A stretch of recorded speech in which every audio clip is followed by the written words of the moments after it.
So good morning. This is Ken Mysogland, Bureau Chief of External Affairs, and we have with us Commissioner Vannessa Dorantes on April 26th, 2020. Commissioner, good morning. Morning, Ken.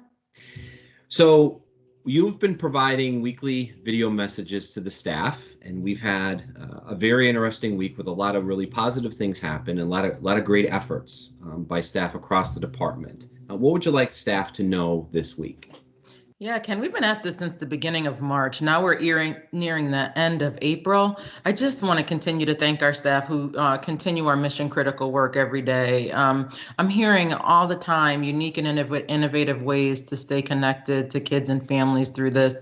And, we've seen very detailed quality narratives on virtual assessments and just ways that people have continued to maintain engagement with families. And I couldn't be more appreciative of the work that we see happening out there. And while you've seen all those great efforts, ironically, April is Child Abuse Prevention Month Yeah. and ties right into certainly our mission. Yeah, April's different this year, but our mission is still the same. Child safety is still our priority, and now more than ever, we have to stay focused on these unconventional circumstances. But we have to stay focused on who we are and what we do. Now, one of the real positive things that the department was able to launch towards really at the end of last week, actually last weekend, was the talkitoutct.com campaign, or as we've referred to it within the agency, when it builds up, talk it out campaign. Yeah. Can you explain again to staff what that is and really give a highlight to the early successes we have had in that information reaching families? It's incredible, Ken. The talkitoutct.com has had over 2,000 visitors to the information on its website. And that alone signals parents' desire to just take a break. And, when it builds up, talk it out has been our tagline. And so what we're noticing is that even with the folks having just visited the website, if it's just stopping for a minute, what's happening at home and listening to the supportive message of the campaign, it disrupts the patterns of stress that people are experiencing, particularly parents, whether it's parents of infants or parents of school-age kids or parents of teenagers or our staff or our providers who are parents. It's just parents across the board who needed a little bit of a break. And we're realizing that talkitoutct.com has created that disruption and patterns of things building up in households. So more updates to come on the data that we're getting on the number of calls and those types of interventions that have been pretty successful. But again, it's not a clinical intervention. It's just a means of parents being able to call this number to be able to talk to our call operators to just talk it out. So talkitoutct.com, you'll see it advertised everywhere. Ken, what are some of the efforts across Connecticut that your shop has been ensuring have happened? So we've been really happy that the public service announcements, both on television and radio, are played statewide. They have been aired on all the major television networks, major radio stations. Commissioner, this week you appeared on a couple radio stations directly to promote not just the campaign, but the overall great efforts of the department. And I also think it's a good reminder that the line, which is 1-833-258-5011, could also be accessed by any of the staff from the department as well. It's a support line, not just necessarily for our families, but for families, period, and parents, period, regardless of where you work or where you live across the state. Yeah, Deputy Commissioner Michael Williams also did some media outreach this week. You all arranged for him to talk to, I think, one of the media outlets on just the impact of families that this has had. And so we're not only being able to launch the talkitoutct.com, but also continue to educate the public about what we know about families, just based on our work. Yeah. Now, there was also some very difficult discussions this week about food insecurities across the state. And as you mentioned before, our dramatic shift in the community really began early mid-March. What are you understanding is happening across the state regarding food insecurities? Yeah, so, this week we also topped 12,000 unique visitors to our COVID website. And the most common inquiry to our site is consistent with what you just shared. That's that food insecurity. That is real in Connecticut. Health disparities and achievement gaps impact the families that we work with at alarming rates. And, people of color are being impacted by this pandemic for these and a whole host of reasons. Many members of our uniquely diverse staff are also experiencing hardships firsthand. And so I think the food insecurity piece and the traffic that we've seen at the food distribution sites is an indicator of one of the primary issues that are impacting citizens across Connecticut, and it's scary.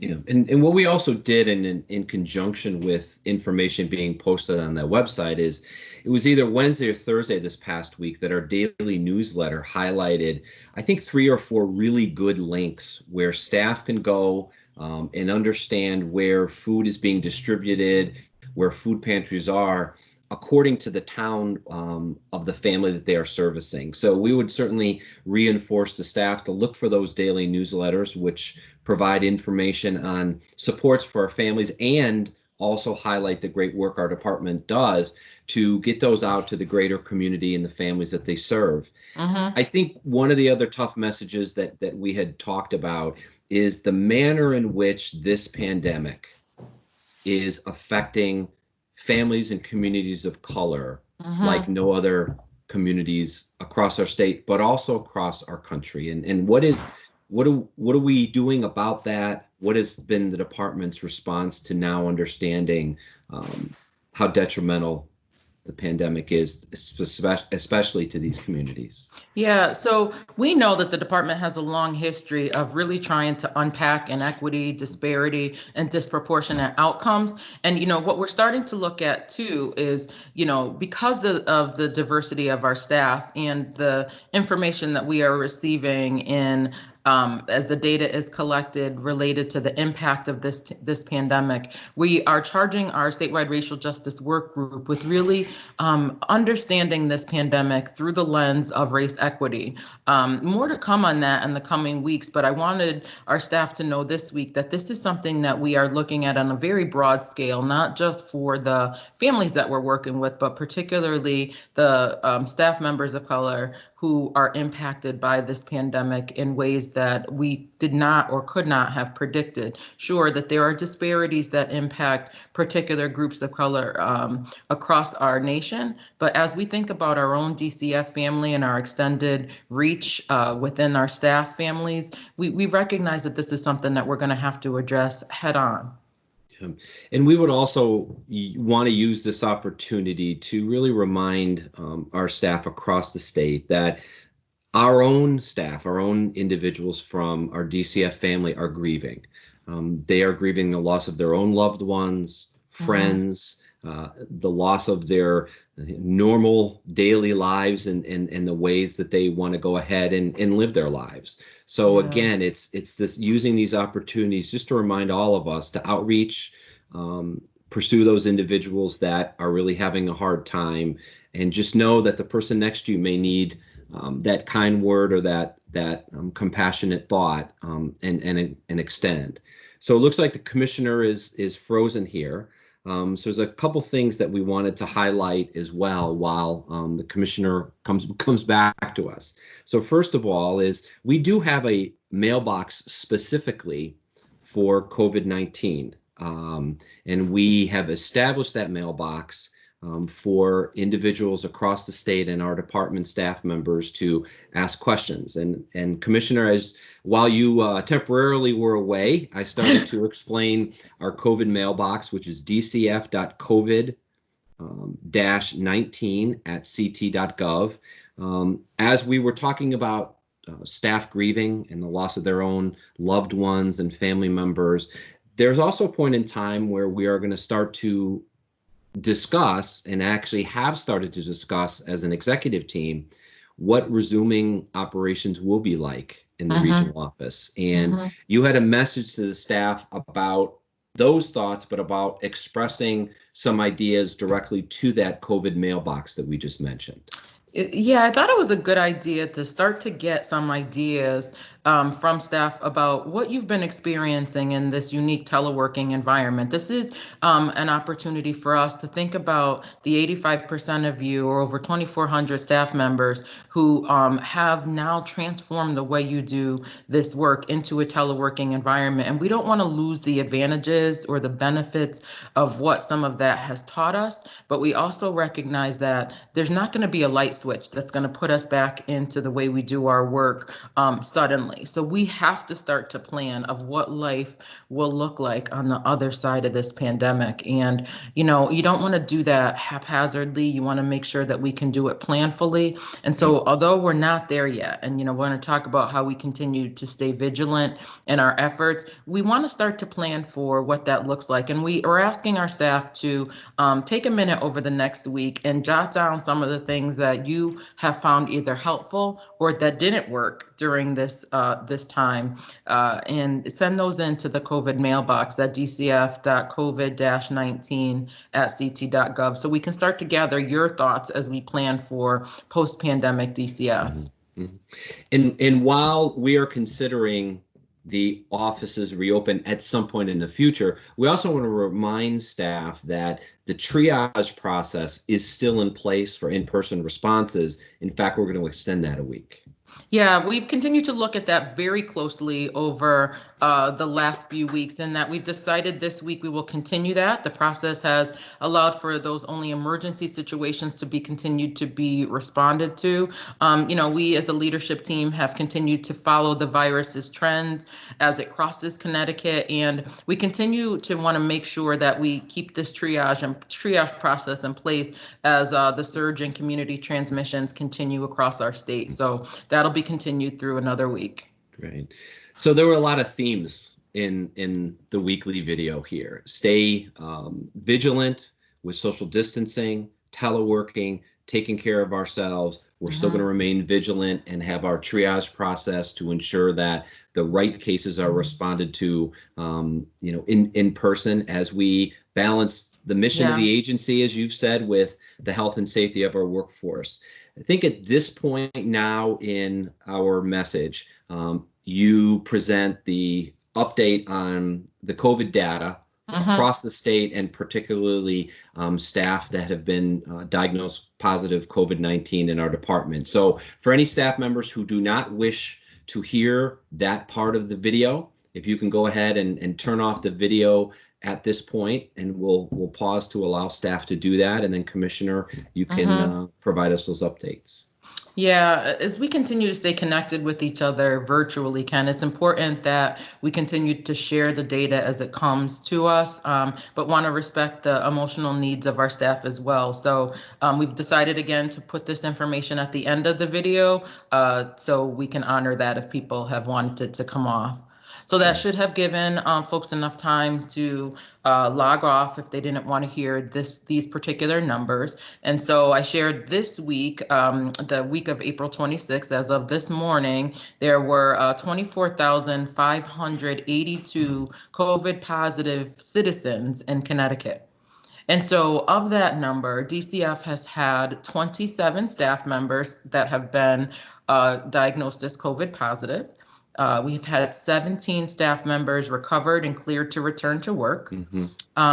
Again, that 85% of our staff, or the 2,412 who are teleworking, include some staff members who have been able to resume their functions from home post-COVID. So we do see that as early signs of progress, of kind of being on the other side of this, but we know we've got a long way to go. Sure. Our level 1 staff continue to have to leave their homes to work in various functions in order to do our mission critical work. And, we continue to thank them for their efforts, because we see some pretty serious cases coming in that need in-person responses.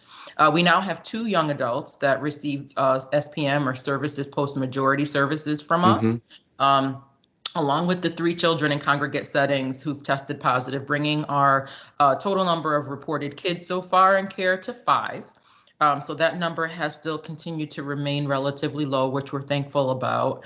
We're also closely tracking foster care impact, and we've got several foster care parents who are in various stages of their own health struggles or struggles within people within their family members. We sadly reported a couple of weeks ago the reported passing of a relative foster parent. So this and COVID-related deaths of several close family members of our staff continue to be in the forefront of our thoughts and remind us of the insidious nature of this virus. We have to remain vigilant, Ken, with the rest of our essential partners in order to fight the transmission of this across our state. Wherever we are along the curve, we've hopefully done our part to try to slow that down. Sure. Let's see. We continue to have several offices closed to contribute to that, and we found that has helped. We continue to have a schedule of terminal cleaning in different places. You're going to hear the term out of abundance of caution, because we've taken opportunities like this to really go above and beyond what's been recommended, and really try to keep the safety and security of our work locations and of our staff in the forefront of everything that we've tried to do. Our contact tracing efforts seem to have had an extremely helpful impact at slowing this pandemic across our essential operations, but we can't relax. It's important that we keep masks, social distancing, we keep maintaining good hand hygiene, and staying home if our staff feel sick. Those things are imperative. Please continue to contact your primary healthcare providers if you have some concerns about your own health or treatment, and watch for all the various forms of communication that we bring to you to help you keep up to date with what we in the department know and what we can share about how this pandemic has impacted us specifically here at DCF. Okay. Commissioner, anything else as we wrap up? Yeah, so, I think that with every day that's behind us, we are one day closer to the end of this. Make no mistake, we are stronger as a department. And you know why? Because we've endured this together. I'll talk to everyone next week, but I can't tell you again how proud I am of the work that continues to be done and the people in the department that make us who we are. So see you next week. Great. Thank you, Commissioner. Be safe. Thanks, you too.